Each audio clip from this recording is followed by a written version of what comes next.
Guys અત્યારે હું જમવાનું બનાવી રહી છું ખીચડી. હવે ખીચડી મૂકું છું. ચોખા ધોઈ રહી છું. ચોખા ધોઈને અત્યારે હું ખીચડી મૂકું છું.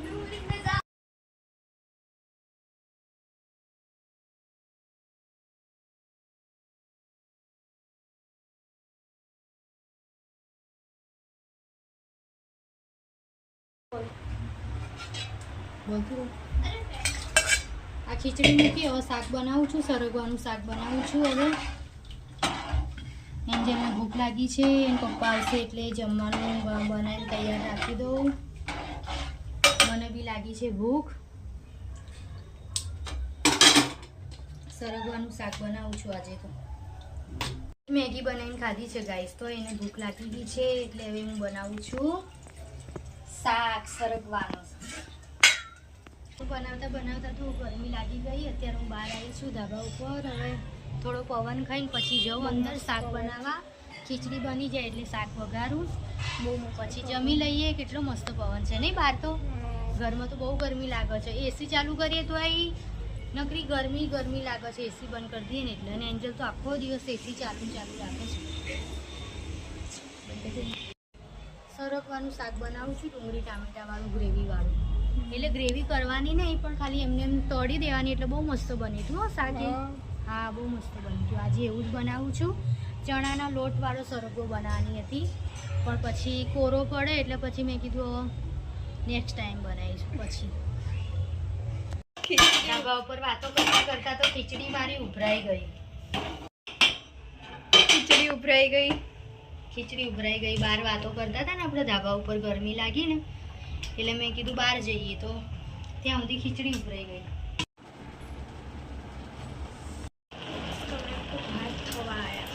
હવે ખીચડી બનવા આવી છે. ખીચડી બની જાય એટલે શાક વઘાર દઉં ફટાફટ.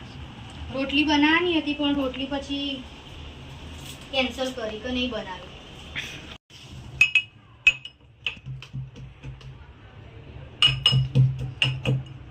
હવે શાક વઘારું છું. એન્જલ મરચાં આપતો બેટા ફ્રીજમાંથી.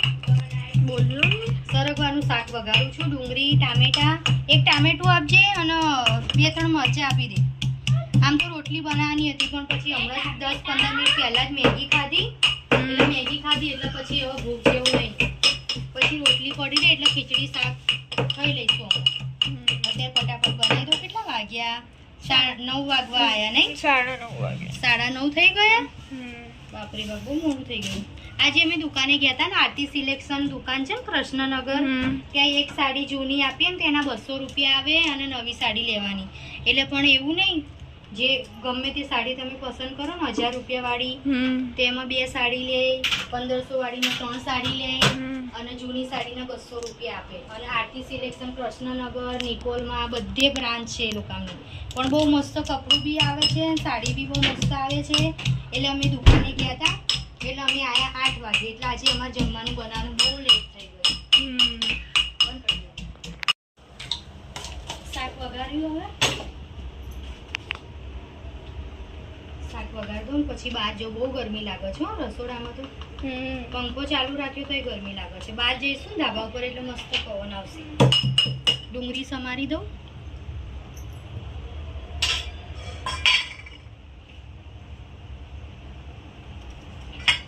હવે વરસાદ આવશે એટલે ગરમી થોડી વધી ગઈ. હા હવે બફારો બહુ મારે છે. કેમ કે ગામડે તો બહુ વરસાદ પડ્યો, અહીંયા તો નહીં પડ્યો કઈ વખત જ અમદાવાદમાં.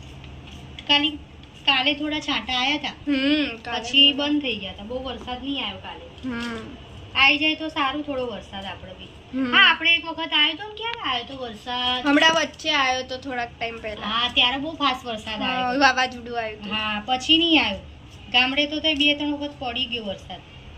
આપણે અહીંયા અમદાવાદમાં જ નહીં આવતો વરસાદ. અમદાવાદમાં આવી જાય તો સારું ને, ગરમી ઓછી થાય. ગામડે તો પછી શું, ગામડે બધા ઝાડવા ખેતર ને બધું હોય ને એટલે મસ્ત મજા આવે. અહીંયા આપણે વધારે ગરમી લાગે. હવે ડુંગળી નાખી છે. શાક વઘારું છું.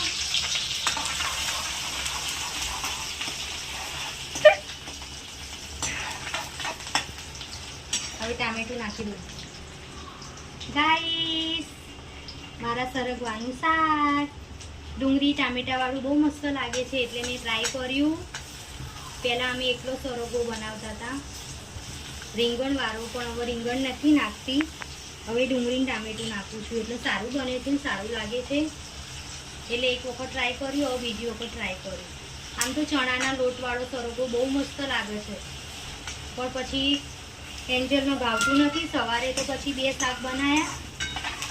સવારે બનાવવાનું તો સરગવો, પછી બહુ મોડું થઈ ગયું એટલે મેં કીધું હવે બીજું શાક બનાવ્યું, તો ચોળી રીંગણ બટેકાનું શાક બનાવ્યું એટલે સરગવો રવા દીધો.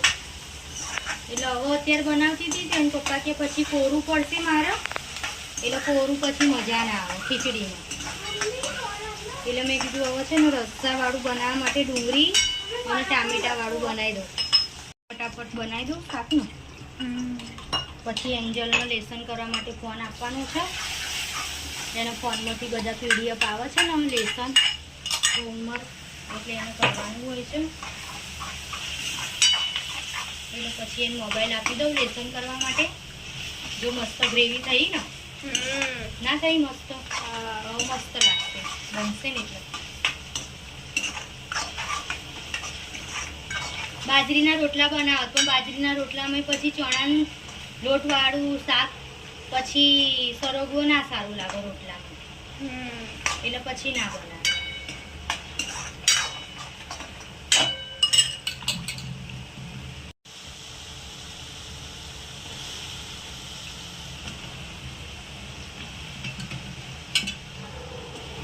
મસ્ત લાગે છે ને, એકદમ ગ્રેવી ની કરી પણ તો સરસ લાગે છે. આજે તો બટેકું બી નાખ્યું, આમ તો નહીં નાખતી હું, પણ નાખ્યું એન્જલના લીધે. પછી એન્જલ સરગવો ખાતી નહીં, પછી રસો આમાં બહુ કરીએ ને તો સારો ના લાગે, માપનો રસો જ સારો લાગે. પછી બહુ રસામાં શાકનો ટેસ્ટ બગડી જાય. પાણી રેડી દઉં છું, બહુ પાણી નહીં રેડી, થોડુંક જ રેડી. હવે હું આપીશ એન્જલનો મોબાઈલ, કેમ કે એને લેસન કરવાનું છે. મોબાઈલમાં એને PDF આવે છે ને એટલે લેસન કરવા આપી દઉં. ચાલો, એ રૂમમાં બેઠી છે. કયા વિષયનું લેસન આપ્યું છે? આખો દિવસ ડ્રોઈંગ ભણાય? અરે નહીં, તો પછી સાયન્સ નું બધું ભણાવી દીધું એટલે તો હું તને એમ પૂછું છું ક્લાસ વર્ક કયા વિષયનું કરાવ્યું તને એમ પૂછું. સાયન્સ, હિન્દી અને સંસ્કૃત. બાય બાય ગાઈસ, હવે કાલે મળીશું. અમારો વિડીયો પસંદ આવે તો લાઈક કરો, શેર કરો, સબસ્ક્રાઈબ કરો.